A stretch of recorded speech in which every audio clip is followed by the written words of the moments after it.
You are listening to the Disney Dream Girls, an unofficial Disney theme parks podcast, and this is show number 344 for Sunday, the 27th-ish of December 2020. Where dreams begin. Well, hello and welcome to the Disney Dream Girls.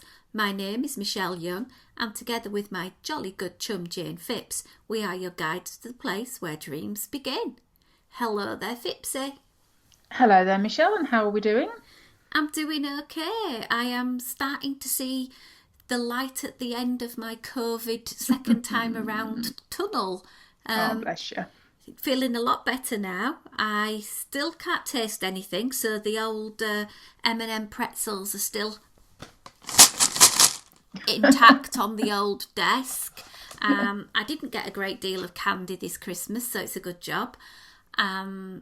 I have managed to lose, half a stone, 9 pounds at the moment from literally not eating anything because I can't taste anything. I'd have no appetite.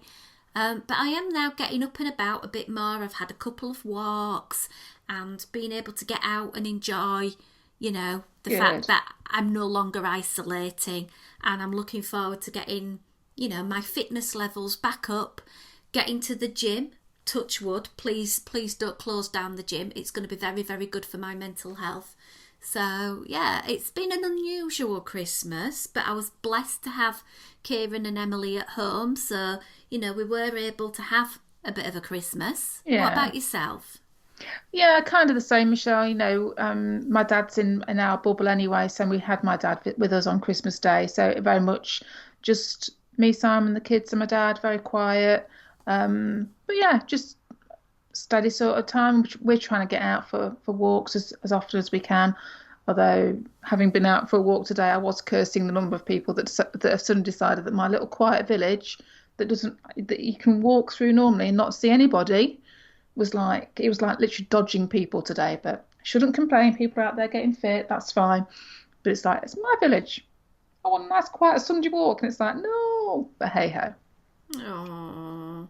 I know what you mean though, my lovely. I know what you mean. It was the same here. I thought I'd have a little bit of a plod around, where I live, and had a little bit of a walk, and it started hailstoning at one point. No. It started rain. I literally came back and I had muddy legs.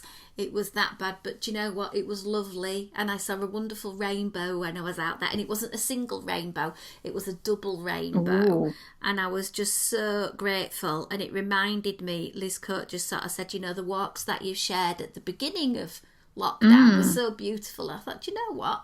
I need to start doing that when I go out for a walk, sharing them again with our Disney Dream Girls family to, to say that, we're still here, it's still beautiful, so... Just a bit colder and a bit wetter. Did you get any nice Disney gifts? I did get a few little Disney gifts, yes. I'm very blessed to have more socks than I know what to do with now with the Disney theme. Because it's Christmas, so you get socks, isn't it? I have a fair few T-shirts as well of a Disney vibe. I have the same Christmas card twice because both Molly and Simon both managed to pick the same Christmas card for me. Neither of them knew that they'd both done that, which was quite funny. Watching their faces when they obviously knew what was happening, and obviously I didn't realise. Yeah, I have the Disney, what's it called? The Park Map book, whatever it's called. The one that kind of, it's like it looks at different movies and Pixar movies and gives like a little map to each one, and it kind of explains the characters and stuff. It's beautifully done. It's very nicely presented, and that's something that's going to hopefully I'll be able to sit down and over the next few days have a little perusal through. The Daft present that actually brought me to tears, which I've not told you about, was, I'll give a little bit backstory. Every year that we've gone to Disney World, I've always bought a tour book, a guidebook for Disney World, and it started off back in the early days when I didn't know anything about Disney, and it became one of those little routine things, as little things that you do when you're getting as part of your prep for going away. And it's the Birnbaum guides. Simon, bless him, decided to buy me, it's still the 2020 version, it's not the 2021 version, but the 2020 version, because that's all he could get his hands on, because he knows how much this daft little book means to me, and he knows how much we were wanting to get. I'm filling up as I'm talking to you now.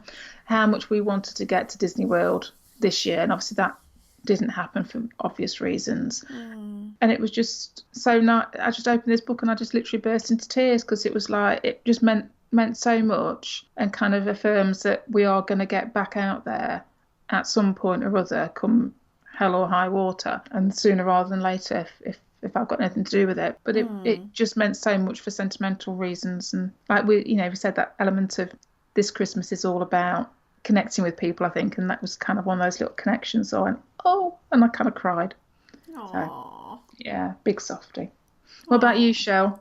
I've got a fair few nice, lovely things. I've got a really, really pretty, very, very dainty, like the ear hats that you get. Well, it's a silver ear hat necklace from my lovely friend Anthony, and it's on a chain, and it's such a petite little dainty necklace. It's so beautiful, and I can't wait to wear that.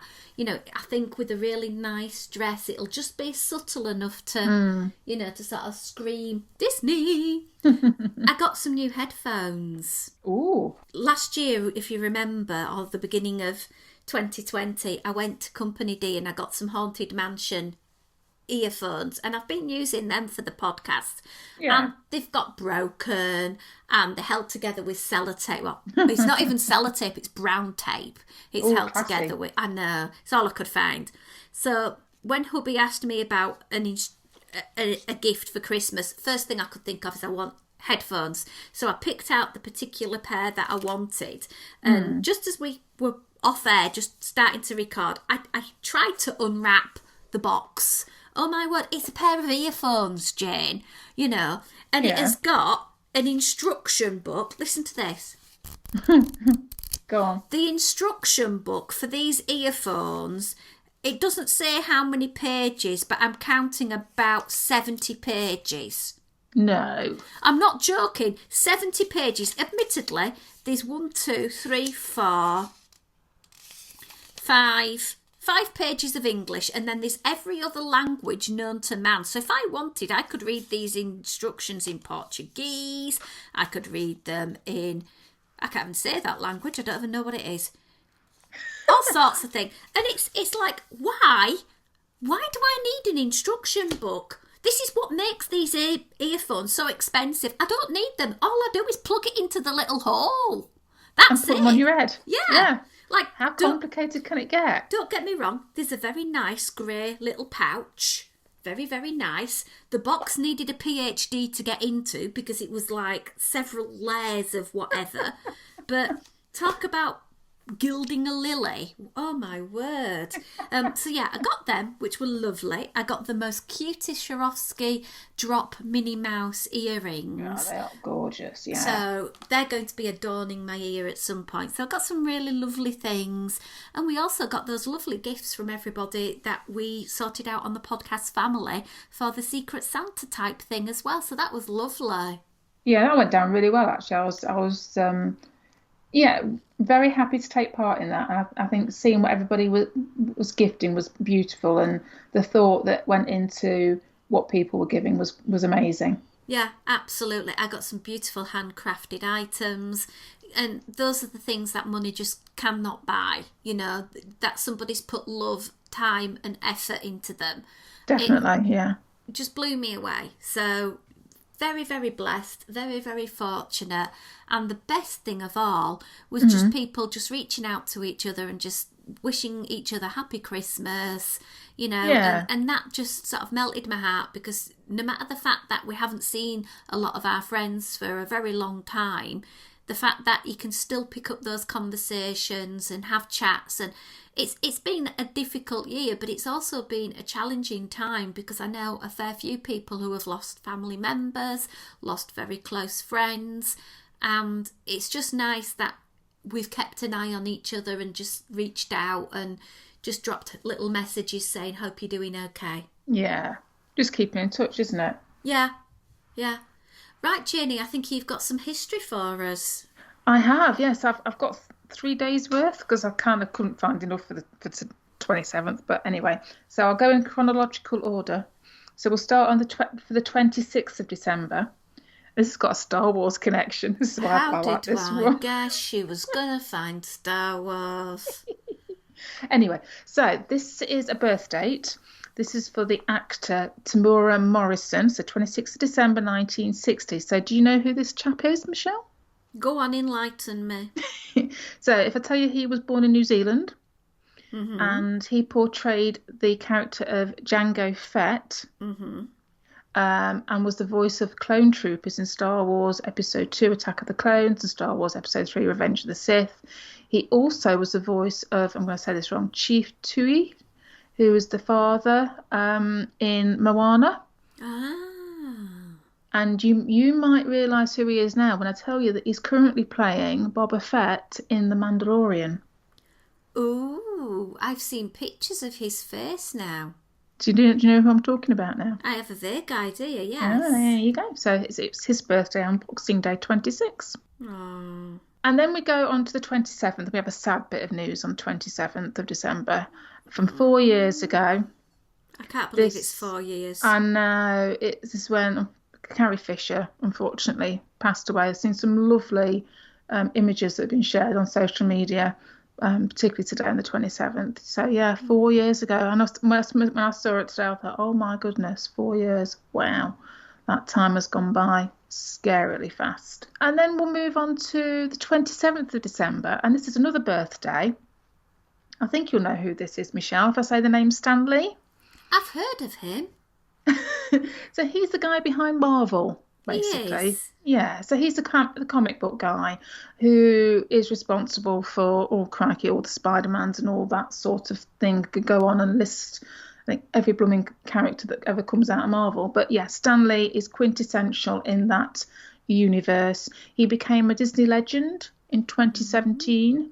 And of course, probably what a lot of people will know him for is the fact that he has cameos in all of the Marvel films. And unfortunately, he passed away in November 2018. But because they'd filmed all the cameos back to back, they actually had cameos of him that were then slotted into films that were released in 2019.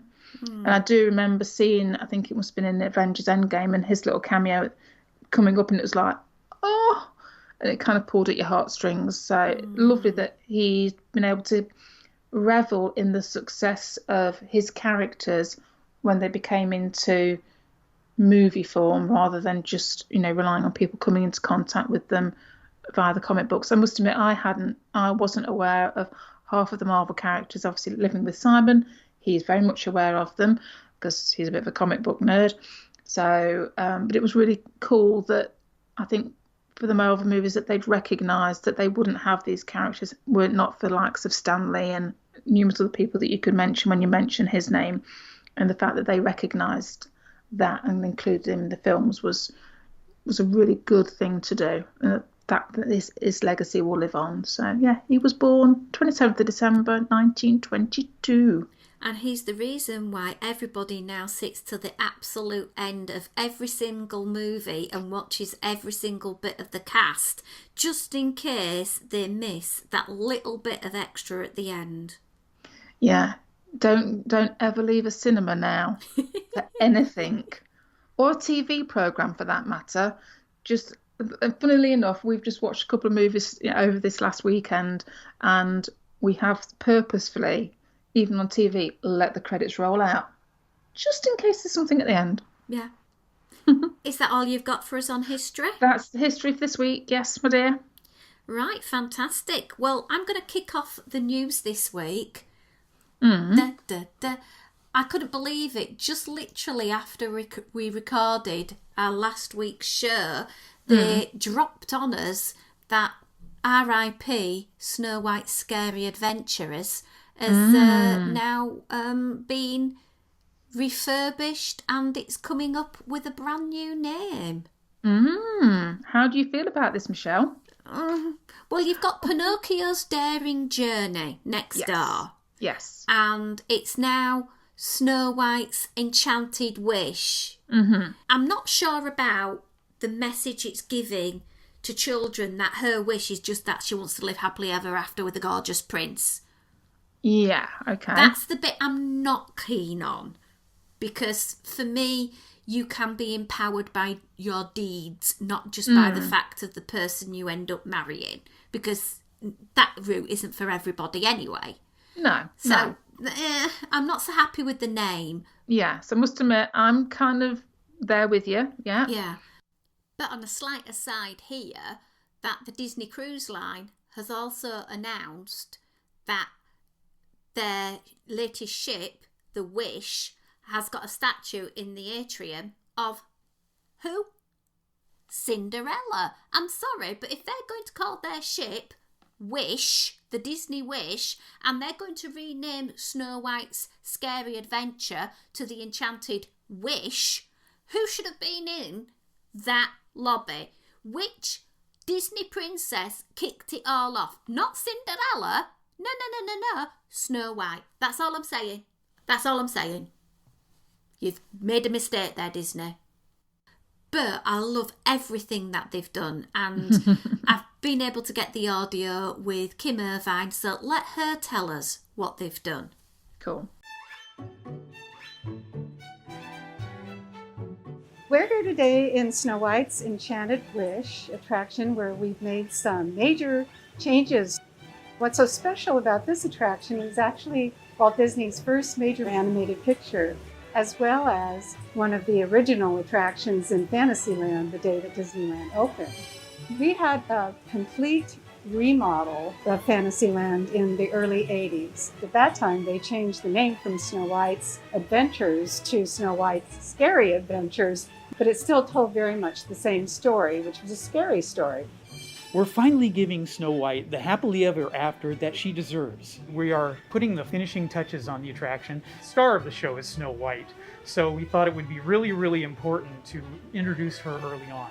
So we have a new dancing Snow White character that actually now dances with Dopey, and the interaction between them as you move through the cottage is really kind of almost cinematic. We had a chance to really throw in a lot of spectacular magic in one scene in particular, and that is the dwarves' mine, where there are beautiful jewels everywhere, and you can see the dwarves actually at work in the mine. Of course, Dopey is kind of the rascal of the dwarves, and he's somehow gotten into the mine cart full of jewels and stuck a couple of them in his eyes. Hi-ho, it's off to work we go. We took the opportunity this time to repaint all of the exterior in warmer pinks and gold colors and maybe a cheerier blue, and made it feel happier.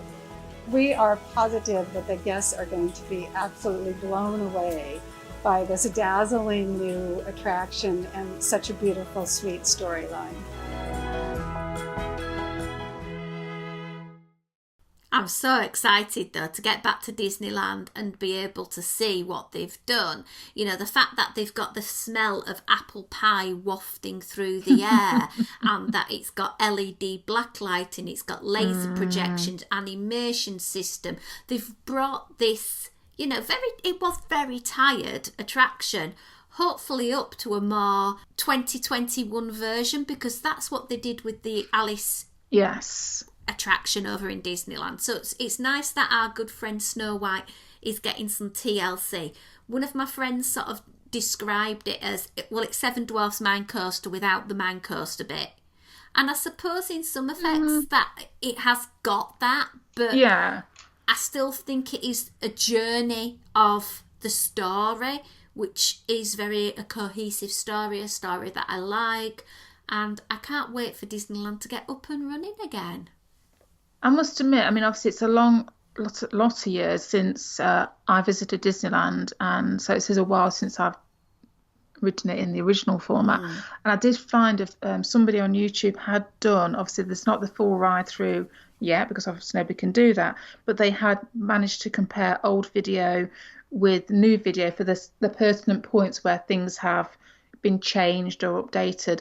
And I have to admit, from what I've seen, it does look like they've done a really careful and well thought out reimagining to bring it more up to date. And I like the fact that they've kept the same style of quote unquote animatronics. They're not animatronics, obviously, but those models that will just spin, or they've kept that quintessential early dark ride figurines that they use. I do quite like that homage to the old school, but at the same time being able to bring in, like you just said, the black lighting or the little projections in there. So it does look really cool. Very excited to see a full ride through when it comes out, when people can get in there to do that. Absolutely. Well, what news did you manage to dig up for us? Well, just a couple of little bits actually. The Walt Disney World have just announced that they're taking back on more staff, which I thought was interesting. Thank goodness. Apparently, park capacity's increased to 35%, so they've been able to they are bringing back some more cast members. I did see a quote where people that have been laid off earlier this year have been put on like a list for part-time alternatives. So that obviously that must be going through that list now and bringing people back in some shape or form. And this particular cast member was quoted as saying it was a surprise and it's hopeful because we didn't see that happening as soon as it has, but that could always still be a way, they were thinking it's going to be a way off yet. So I think some of those cast members that have had the call back to come back sort of thing have been quite surprised at just how quickly it is happening. So that's really cool to see, because I think we're all very concerned about the welfare, and I know they've had lots of help and there's been food banks laid on and goodness, and I think the NBA's got involved, didn't they, and donated money for it and stuff, so which has been absolutely brilliant. But it is nice to think that these people stand a chance of getting back a job, which for a lot of them they absolutely loved and adored doing. So that's really positive news, I think, in all these times. Have you seen the fountain at Epcot, Michelle? I haven't delved too much into it because I have tried to sort of step back a little from social media over the last few weeks, but go on, tell us all about it. Well, they've just revealed it. I mean, I've not looked into it too deeply, but I did see some video of it at night time. So they've got it's going back old school, and you've got these like three prismy things that go up to, I don't know, like swoop up together. I don't know how you describe it. But then how it's set in, the lights change colour in the base. So it does look very, very pretty. And I think getting all the lights reflecting off it looks very classic Epcot. Particularly at night time, I think it's going to look very pretty and very beautiful. It's going to be a classic photo spot at the very least.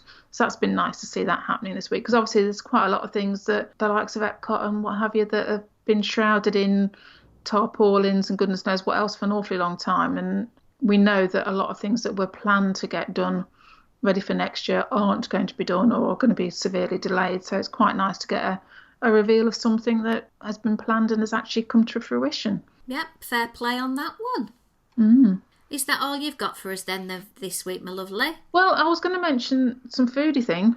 Oh, like foodie thing. Have you seen that Gideon's Bakehouse has opened, Michelle? I can't believe that hasn't opened already, because it's been quite a while since we first mentioned it on the show. Yeah, well, I think what they've kind of done from what I've read up today is kind of sounds like they've done like a bit of a soft opening. And I don't think the official opening will be still sometime in the new year. But I did, again, what happens when you sit watching YouTube all day, isn't it? I keep saying I've seen some videos of little walkthroughs, effectively. I will confess to not being aware of Gideon's as a brand. Obviously it's not over here, so was not aware of them at all, and I really like the decor. The decor's all very steampunky. I don't know whether you've seen any of this, Michelle. It's all like picture frames, and very much the art that they've used inside the building has a very Tim Burton vibe to me. So I'm really intrigued, not by the food, but by the interior. It's all like bookcases and shelving and dark wood, and not what I was expecting from a place selling cookies, if I'm honest. Let's just get that straight for a moment, Jane. It is not just a cookie. It is ultimate cookie. Have you seen the size of them? They make my head look tiny in comparison. I mean, these are meals for four, aren't they, these cookies? Oh, they look immense. I really, really, really cannot wait to go and try and find someone who likes chocolate enough to share it with me. And peanut butter, because I do gather peanut butter does sneak into the old menu somewhere here and there. Well, yes, there's a peanut butter drink, isn't there? Coffee, peanut butter cold brew, apparently. And I did think of you when I saw this. I thought, ooh, I wonder what Michelle would want to be drinking when she goes to Gideon's. But yeah, peanut butter cold brew coffee. And also, you have to mention the cakes as well. 3-layer cakes. This is a place that doesn't do any small portions. So I think if you go, then be prepared to have one hell of a sugar rush afterwards. Or a lot of friends to have little nibbles and share. Yeah, maybe that's the way to do it. Absolutely. We are mentioning that share word again, Michelle. We are mentioning the share word again. Right, Jane. Yes. End of December. Yeah. Normally, this is the time where us Brits start thinking about our summer holidays. So let's just take away for the moment that thing called COVID, and let's just daydream a little bit and just think, honestly, is 2021 going to be a year where we can get into the parks? Yes. So are you still thinking cooler times of the year, maybe going towards Christmas, or are you going to combat 9 billion degrees in August in Florida? Well, the rebel in me wants to say both. Well, you've got last year's or this year's holiday to make up for. Well, I mean, yeah, and you too, Michelle, with your... I mean, I fortunately didn't have anything booked in. You unfortunately did, so you've got cancellations to make up for. We have been talking, particularly I think with Christmas being what Christmas has been this year, we have made that comment about Christmas next year in Disney World is a very real option for us should things pan out in 21 as we would like them to pan out. Obviously, we are kind of at the mercy of governments and goodness knows what else. But like you said, if we were assuming it's a normal year and we could do whatever we would like, then yeah, Christmas 2021 would be on our list. Because obviously, after you've hit October as well, that's when the official 50th anniversary is going to start to kick in as well, aren't they? So it would be a prudent choice to go potentially later on in the year. Obviously, at the moment, confined to going in school holidays, still working in education. So that would force our hand a little bit as to when we would go. So we would either be looking for late summer or Christmas, or if I'm feeling rebellious, both. Both. Why not, you know? Absolutely. And I'm pretty much in the same mind. We did have this Christmas booked, and if I could work it for next year, next Christmas, if I could be in Walt Disney World, I would be a happy bunny. If it just would be amazing. You know, looking every time on my Facebook, this time last year I was in California, and the year before, and it just sort of like, you know, I really have to do Walt Disney World at Christmas, and I'd love to be able to do it next year. I have got a harebrained planned in my mind for next July, August. Okay, go on then. Where I start visiting certain friends of mine who live on the east coast of the USA, and sort of like scurry down the east coast and sort of visit a few places I've not yet been to. Like watching Home Alone 2 this Christmas has revitalised my desire to go to New York. I want to go there so badly. And it was 2010 that Tom and I had a trip cancelled where we should have gone to New York for Christmas. Yeah. So, you know, maybe that's something I can do next summer and then have a little bit of time in Walt Disney World as well. I also want to be able to catch up with my friends over on the West Coast as well. So, yeah, I'm starting to think, right, when am I going to get the vaccine? Maybe by April, that little online calculator says that I might get the vaccine. And then I'm starting to think, well, if I've got it in April, I might get travel this year or next year, as it's going to be. So I thought it'd be fun to have a little talk through some of the hotels, Jane, just by sort of looking, not necessarily about the restaurants and not looking about the bedrooms, but just thinking about that appeal, that step into the door feeling that you get when you walk into the lobby. And if there's a hotel that really, to us, has the lobby that is to die for. Right, okay. Let's start off with, I don't know, I'm going to start at the cheapest of the cheap. Right. Have you ever stayed at All Stars? Have you ever been to an All Stars? Yes. We stayed at All Star Movies way back in December of 2004. Wow. That was the closest I got to Christmas at Disney World. Well, I've stayed there a couple of times.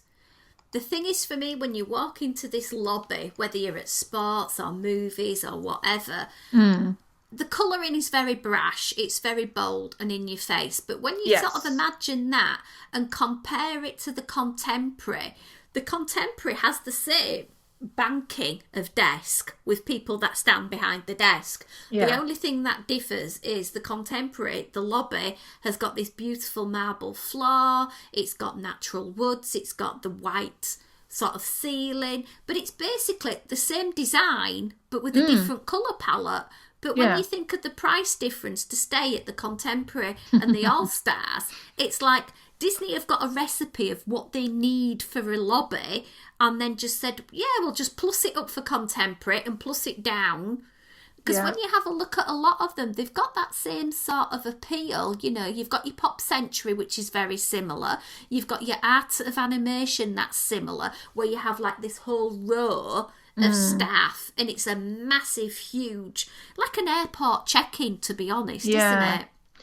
I'm going to say, I think that's the thing with those, isn't it? It's very much, they're not an area that you would go to sit and hang out in. It's very much the perfunctory. This is an area that you come to check in, to speak to customer service as a front desk, whatever you want to call it, should you have an issue or should you need to book something or whatever it may well be. So it's very much a functioning sort of element of the hotel. That makes sense. And I agree. It's like, I think the contemporary is, although it is a deluxe resort, it's very, for me anyway, it kind of comes across a little bit austere, a little bit remote, if that makes any sense. Whereas at least with the All Stars, it's brash, it's bright, it's cheerful, but it fits the mode of what the hotel's all about. Yeah, because when I'm walking through the contemporary, when you arrive at the front door and it opens and you've got the lovely monorail sort of mat, which is so cute, you've always got to get a picture with your feet in it and whatever, and you walk in, it's just like I'm conscious of all the staff that are around us saying, don't touch, don't touch. Don't touch, don't come in with dirty feet, don't leave anything on the floor. And it's one of those places that reminds me of where my mum had used to drag me around when I was younger, these beautiful china display cabinet type shops, and I just sort of, my hands sort of shrink and glue to my thighs thinking don't touch, don't touch, because it doesn't have that same feel as you've got over at Pop Century where you do feel welcome. And Art of Animation with the beautiful lighting, it does at least make you feel a little bit more welcome, and the colouring makes it feel more, you're getting a hug as you walk in the door. Yeah, I think that's the thing with contemporary. It very much is that sort of quote unquote posh hotel, where if you're not used to going to posh hotels, you feel like you've walked in somewhere that you shouldn't be in. You know, but yeah. Whereas I think for the budget end of the hotels, it's there. It serves a purpose, but it's not somewhere you're going to spend an awful lot of time. Yeah, no, I agree. Okay, let me think of another one then. Let's hop on over to Old Key West. And the reason I'm mentioning this is I went there in that year we met up there, 2013. Oh, right, yeah. And as you walk in, this is more of a sort of square sort of design where you've got your checking bits opposite you down on two sides, and you've got a highly polished floor with some painting. This is more of a, it feels a bit more welcoming, if you know what I mean. The only thing is, to me, is I just feel like Old Key West needs a lick of paint. Well, I have to admit, this is one resort that I have not been to. Really? Really, yeah. I've been by it, but I've not actually been in it. Well, we stayed there. We rented DVC points.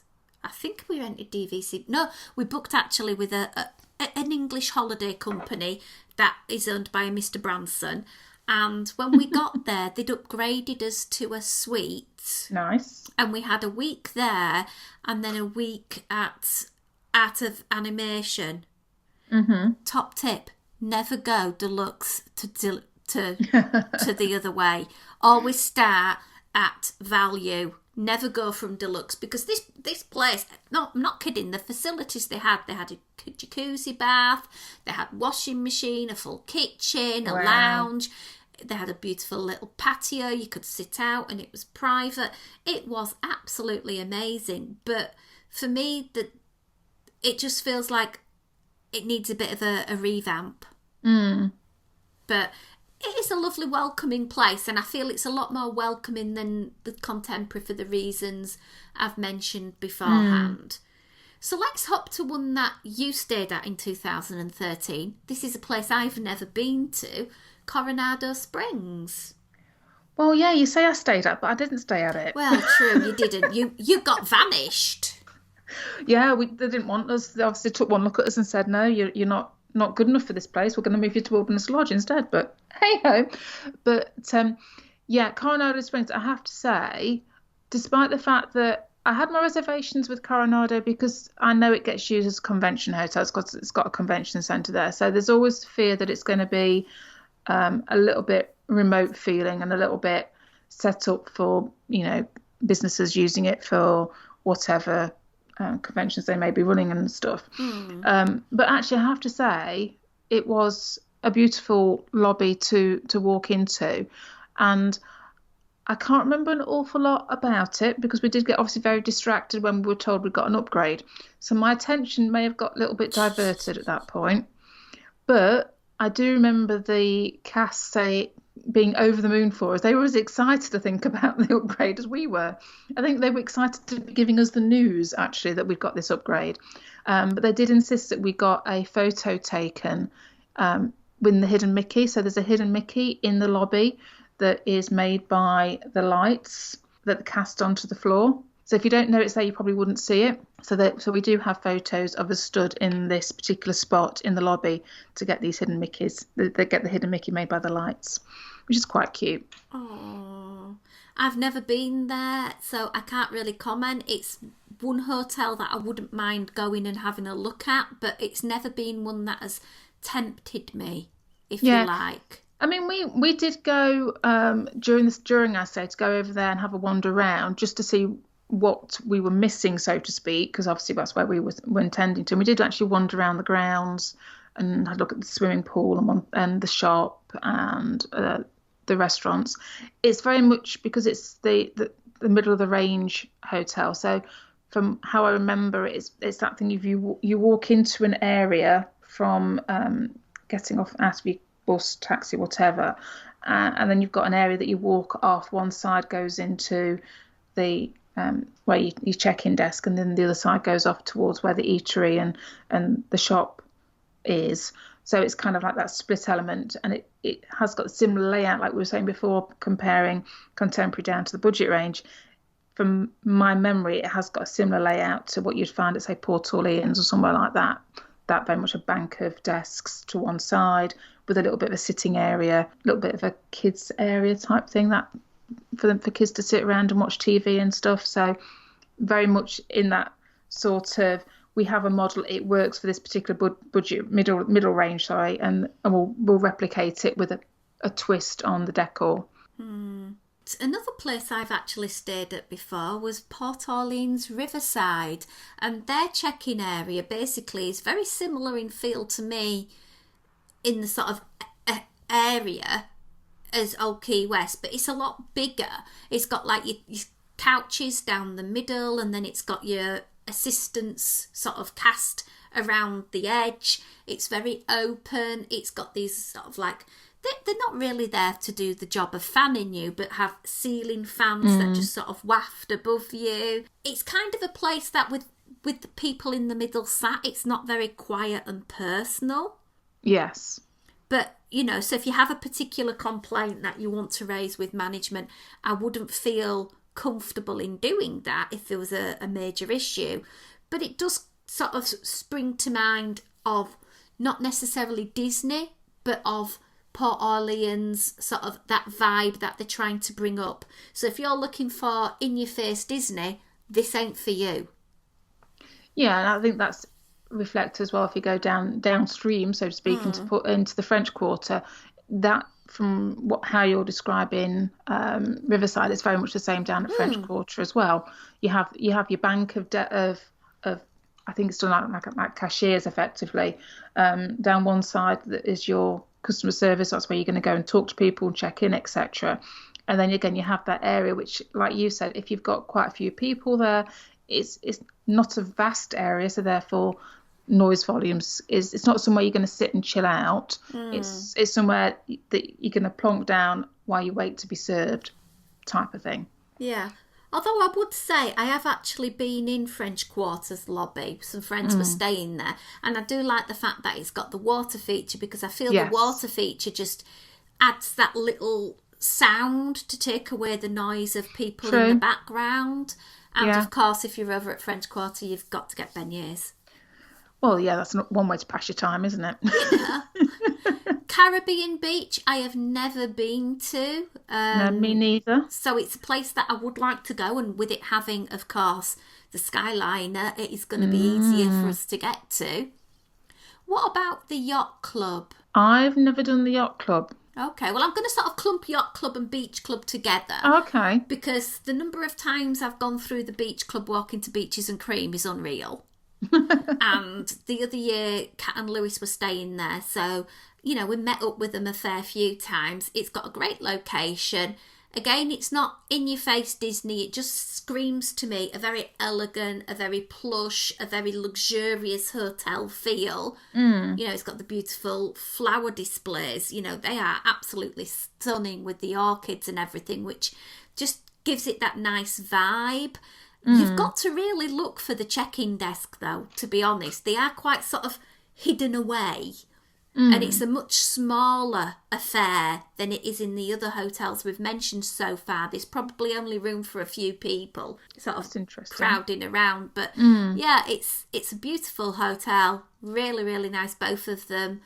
And it doesn't say Disney, but it says to me, beautiful hotel, relaxing environment, and it does make me feel a little bit more welcoming than perhaps some of the other ones. Okay, yeah. Talking about feeling relaxing and feeling welcomed, what are your thoughts on the Grand Floridian? Oh, now you see, I have a bit of a thing with the Grand Floridian. I mean, it's very opulent looking. It's very refined looking. It has, that lobby area is a massive area with there's lots of seating and an area that you could just sit and spend a little bit of time in and what have you. But I always have this vibe off the Grand Floridian that I shouldn't be there. It feels a little bit too posh, if that makes sense. I kind of feel like I'm in a place that's not for me, and that I'm going to end up, I don't know, doing something or saying something wrong. And I think we had a time where we'd gone over there and we were walking through the grounds, and everybody else was in like dress shirts and slacks, and the kids were very well presented and they were wearing little dresses, and it was like, have we walked into some alternate reality here? Because the clientele didn't feel like the clientele that I would be comfortable around. No, so I agree. It was a strange sort of vibe I got off it. And it may just have been that one time that we were there, and that may well have clouded my judgment on it. And, I obviously need to go back and test the water again. But, yeah, it's peculiar. Yeah, I totally agree that you do get this vibe where people are looking at you thinking, she's wearing theme park attire. She shouldn't. She should be wearing a tiara and a ball gown. Yeah. It does come over as not as welcoming, and maybe that you should only be sat on the sofas listening to the pianist or the orchestra or whatever for a short amount of time. Whereas if I'm over in Disneyland and I'm at the Grand Californian, I'd stay there all day because it just has that warm feeling of welcome. You know what I mean? Yeah, I think it is that. I think you've kind of hit the nail on the head there, Michelle, actually. That element of you feel like you're intruding. If you're not a resort guest and you just pop over to have a wander around and have a look, because obviously that's what you can do, you do feel like if somebody finds out I'm not staying here, I might be in trouble type of vibe. Yeah. Yeah, no, totally agree with that. And it's a shame because it is a beautiful, very spacious, very airy sort of feel to it. Yeah, not one for me. I don't feel comfortable there either. So let me think. I'm going to put a curveball now. Our very first trip was to the Swan and Dolphin. We actually stayed for 3 weeks at the Dolphin, and their lobby is so welcoming. You feel at home there. It's a bit darker than some of the other ones that we've mentioned, but it's that big convention type hotel space. But for me, that hotel is just so undervalued in many Disney fans' eyes. You know, it's not got lots of Disney. No. But it's got some amazing restaurants. The rooms are slightly bigger than the norm. Yes. Apart from when they're trying to squeeze 5 of you into a 2-person room, which I won't go on about today. But it is a beautiful place, and I highly recommend anyone who's thinking about Walt Disney World to go a bit curveball, because you've got the ideal location, you've got the 2 hotels, and, you know, you do feel very, very welcome walking into that hotel. You don't get that vibe where you shouldn't be there, or it's too noisy because kids are running around screaming everywhere. I must admit, I've walked through Swan and Dolphin, but I don't think I've ever spent any time in them long enough to recognise whereabouts I would be in the hotel, if that makes sense. So I think I've walked through them to get to places, and that's been about it. Yeah, it's so vast. It really, really is vast. Okay, what about Saratoga Springs? Have you ever visited? No, I haven't. No, I know where it is, and I've been past it in a boat, but that's about it. I've been there once for a DVC sales pitch, so that's how I know it. And it's very similar in a way to Old Key West, with the sort of like big shape, the rug in the middle, the staff around the edges. It doesn't scream Disney. It does scream to me what I would imagine a resort hotel at a nice resort in the USA would be. That sort of zone that it's aiming for. And I think it's not got as many comfy sofas, say, as Port Orleans, but it has got some. But it just doesn't scream to me, come and sit here. It's more of a functionary lobby rather than a come and just chill in our lobby. Yeah. Because it is quite small. Okay, we're getting down to the nitty gritty now, and there's a couple that I have got that I'm just going to bring out of the woodwork now and just sort of say them, because for me there are 2 biggies that we haven't mentioned, and a possibly third that I think is very close to your heart. Polynesian. What a wonderful lobby. It's just the theming, isn't it? I think this is what you kind of expect from a Disney hotel. It's like, we've got a theme, we're going to embrace it, and we're going to do it big style. You know, and I think this is the thing with the Poly completely. It knows what it's all about, and it goes for it. And I think for us in the UK particularly, a lot of the other hotels are parts of America that we don't really necessarily know a great deal about. True. But we kind of get the impression we know a little bit about Polynesia and about what it's about, so we kind of get it. Does that make sense?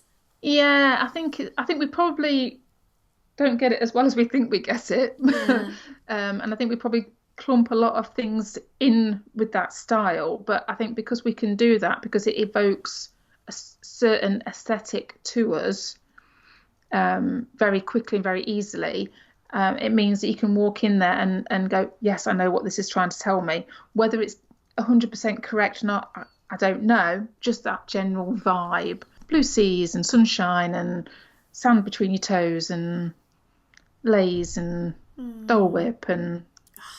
Stop it. Sorry, I haven't mentioned food. Yeah. Not talking food, are we? No.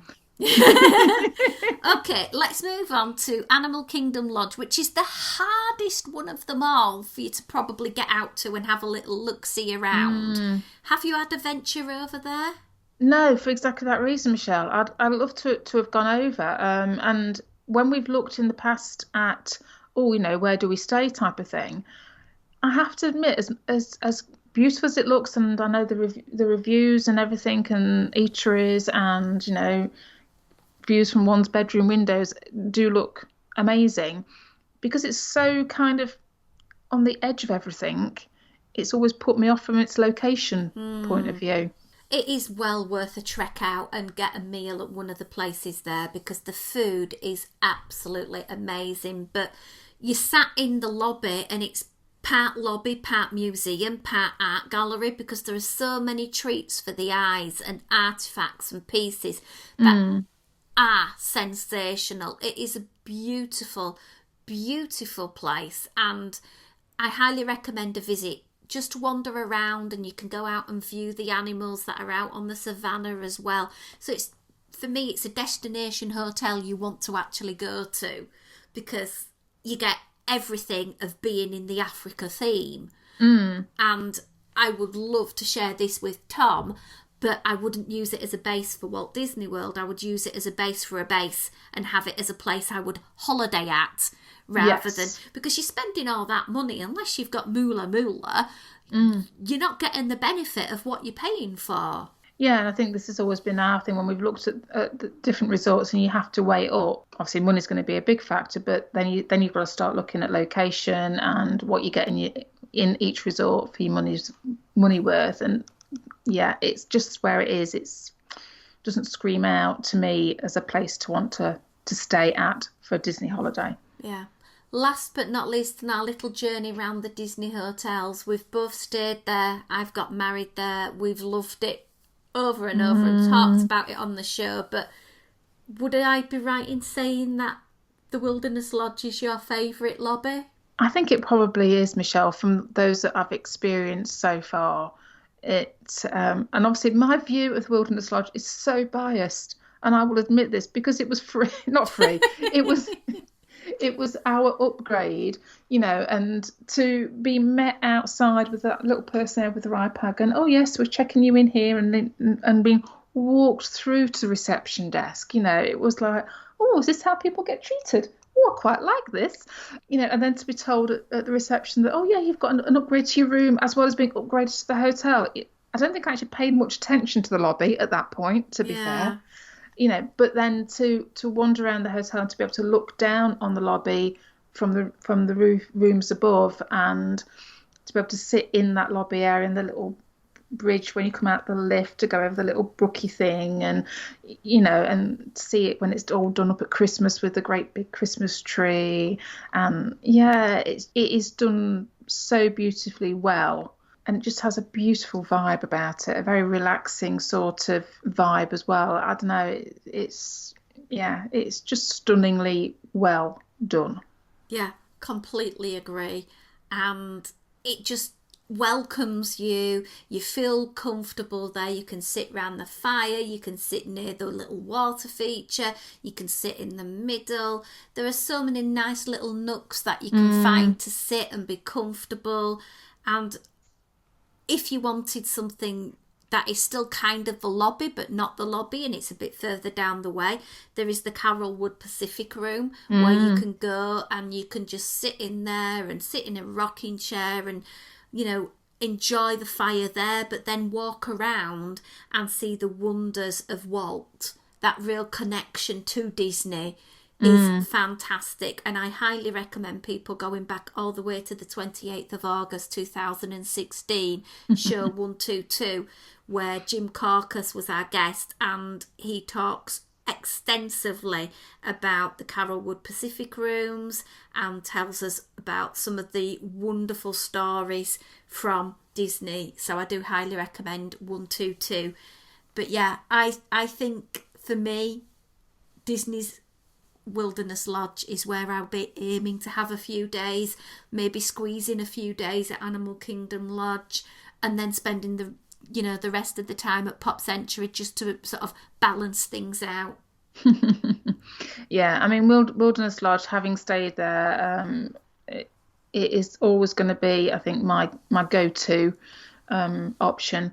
The Polly at the moment is tempting me big style, so it may be a toss-up between the two, but And I love Port Orleans French Quarter. I have a very big soft spot for that because it was the first Disney resort we ever stayed in.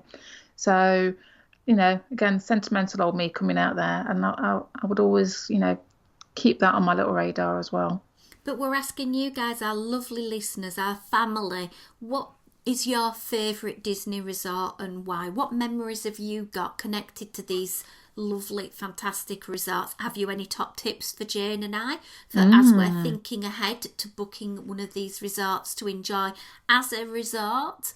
Which resort for you gives you those Disney feels as you walk in the door and makes you feel welcome the minute your toes go over the threshold? Anyway, we're going to wrap up the show this week because we're going to go on and do our Disney Dream Girls podcast family quiz. If you want to see some more of our Disney life, catch us over on Instagram and Twitter at DisDreamGirls.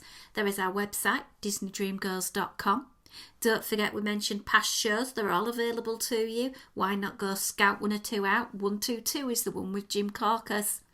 You can also leave us an updated review on whatever platform you listen to us from, but also iTunes to help other people find our Disney lovely podcast.